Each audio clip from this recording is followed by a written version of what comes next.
नमस्कार दोस्तों, स्वागत है आपका मेरे इस YouTube चैनल में जिसका नाम है जूनियर एडवोकेट।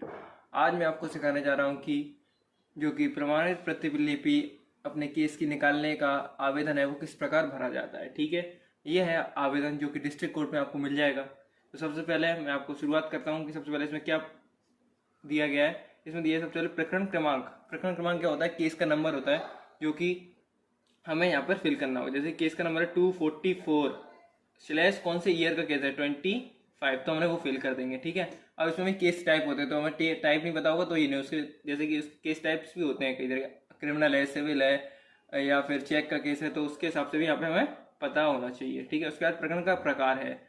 प्रकरण का प्रकार क्या? सिविल है, क्रिमिनल है, सिविल है। ठीक है, उसके बाद न्यायाधीश का नाम, मतलब जिसके अंडर आपका केस चल रहा है उसका यहाँ पे नाम आ जाएगा। ठीक है, उसके बाद न्यायालय का पदनाम, मतलब जो जज है उसका डेजिग्नेशन क्या है, वो कौन से नंबर का जज है, सीनियर है, जूनियर है या एडिशनल डिस्ट्रिक्ट जज है, तो वो उसका हमें यहाँ पे जैसे कि वो होता है, सपोज मान सकते हैं इमेजिन में 22, मतलब 22 उसका डेजिग्नेशन है, 22 सिविल जज ऐसे। ठीक है, उसके बाद अग्रिम पेशी दिनांक। अग्रिम पेशी दिनांक मतलब इस केस की, जो हम केस की नकल निकाल रहे हैं उसकी नेक्स्ट डेट क्या है। जैसे कि आज 4 है तो उसकी नेक्स्ट डेट अगर हम मान लें तो हम 9/5/25 वो यहाँ पे फिल कर देंगे। ठीक है, अब अंतिम आदेश निर्णय दिनांक, ये अभी हम नहीं भरेंगे, तभी भरी जाती है तब या तो केस खत्म हो चुका हो या फिर डिस्पोज हो चुका हो, उसकी अगर हमें नकल निकालनी हो तब हम इसको उसकी लास्ट डेट इसमें फिल करेंगे। ठीक है, उसके बाद है पक्षकारों के नाम।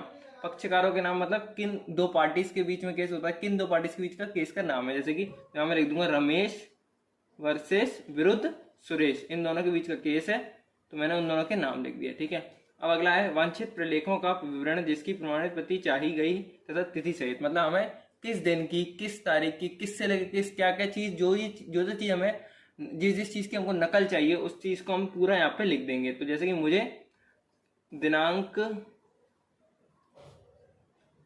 2/5/25 को पारित आदेश, जो उस दिन जो ऑर्डर हुआ है उसकी नकल चाहिए, तो मैं यहाँ लिख दूंगा आदेश की प्रतिलिपि, तो उसी दिन की लिए ये मिल जाएगी। अगर आपको एडिशनल और भी कुछ चाहिए तो वो आप इसी में एड ऑन कर सकते हैं। ठीक है, उसके बाद वांछित प्रलेखों के कुल पृष्ठों की संख्या कितने पेजेस की होगी वो लगभग अगर पता हो तो ठीक है, नहीं पता हो तो आप नहीं भरे इसको। पता जैसे मैंने बताया 2 पेजेस को 2, और उसमें यहाँ पे प्रस्तावित शुल्क श्रेष्ठ संख्या, अब उसमें कितने रुपीज लगेंगे, तो अभी अगर हमें नहीं पता है कितने लगेंगे तो हम इसमें अनुमान से 10 रुपए लिख सकते हैं।